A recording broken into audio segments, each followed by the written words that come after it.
నా హిందూ యువకుల గురించి ఒక వీడియో. ఏం చేస్తున్నారు మీరు? నైట్ పూట అక్కడిక్కడ కూర్చుంటున్నారు.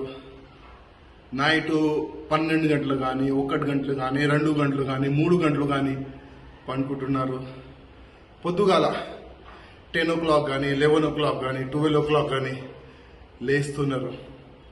మీ ఫ్యామిలీ గురించి ఏం చేస్తలేరు, ధర్మం గురించి ఏం చేస్తలేరు, దేశ సేవ గురించి ఆలోచననే లేదు. మన హిందూ యువకులు ఈ విధంగా తయారైతే మన ఫ్యూచర్ ఏంది? ఇవాళ మేము ఒక స్థాయిలో వచ్చిన తర్వాత కూడా 3 hours నేను నా శరీరానికి నేను ఇస్తా.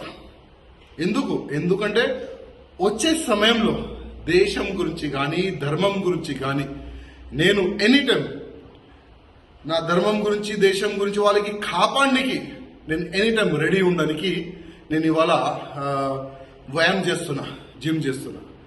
కానీ బాధ ఏంటంటే నా దేశ యువకులు, కొంతమంది నా దేశ యువకులు పనుకుంటున్నారు, లైఫ్ని వేస్ట్ చేస్తున్నారు. అందుకోసం నేను అందరికీ రిక్వెస్ట్ చేస్తున్నా, రండి, మన ధర్మ రక్షణ గురించి, మన దేశ రక్షణ గురించి ప్రతి ఒక్క యువకులు తయారు కావాలి. అదే నా ఉద్దేశం.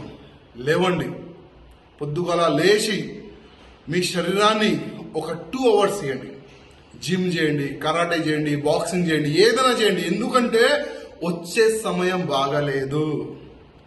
వచ్చే సమయం యుద్ధమే. యుద్ధం స్టార్ట్ అయితే కనీసం మీ ఫ్యామిలీని మీరు సేవ్ చేయడానికి, మీ చుట్టుపక్కల ఉన్న కాలనీకి మీరు సేవ్ చేయడానికి మీరు రెడీ ఉండాలి. మీరు ఈ విధంగా పండుకుంటే మీరు పండుకుంటారు, ఈ దేశ ద్రోహులు వచ్చి మీకు చంపి వెళ్ళిపోతారు.